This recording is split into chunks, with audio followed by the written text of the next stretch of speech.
वज़ीर आला पंजाब और नवाज शरीफ की ज़ेर सदारत इजलास कौमी असासे तबाह करने वालों का एहतसाब होना चाहिए, वाज़े किया गया। नवाज शरीफ ने कहा कि मोटरवे हमने बनाए, दूसरे रोकते रहे। इस मुतालिक मज़ीद क्या तफसीलात हैं, फातिमा शराजी से जानते। जी फातिमा, आगाह कीजिएगा।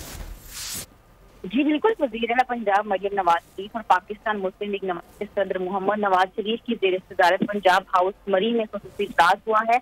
इस इजलास में दुनिया के बेहतरीन स्ट्रीट के मॉडल पर मरी स्ट्रीट कायम करने पर गौर किया गया। इसके अलावा मल्टी स्टोरी पार्किंग प्लाजा का नया डिजाइन तैयार करने का हुक्म भी दिया गया, जिसमें 15 से ज्यादा गाड़ियों की गुंजाइश होगी। इसके अलावा मरी के दाखिली रास्तों पर डिजिटल काउंटिंग कैमरे की तनसीब के लिए भी 15 दिन की मुद्दत जो है वो उन्होंने दी है। इसके अलावा मरी और गुर्दनवा में साफ पानी की फराहमी के लिए भी इस इजलास में जो है वो जो है ब्रीफिंग दी गई और इसमें बताया गया कि दरिया झेलम से वाटर सप्लाई स्कीम पर ब्रीफिंग दी गई। इसके अलावा जो ओवरऑल प्रोजेक्ट्स हैं उससे मोहम्मद नवाज शरीफ जो पाकिस्तान मुस्लिम लीग नून के सदर हैं, उन्होंने ये कहा कि प्रोजेक्ट्स के रिकॉर्ड कायम किए जाएं और दहशतगर्दी और लोड शेडिंग को बिल्कुल खत्म किया जाए। इस इजलास में सीनियर मिनिस्टर मरियम औरंगजेब, सूबाई वजीर मुआसरात सुहेब भरत, मुआमले खसूसी राशिद नसरुल्लाह, चीफ सेक्रेटरी जाहिद अख्तर जवाल रोज में प्लान पेश करने की हिदायत की गई है। फातिमा शराजी, बहुत शुक्रिया।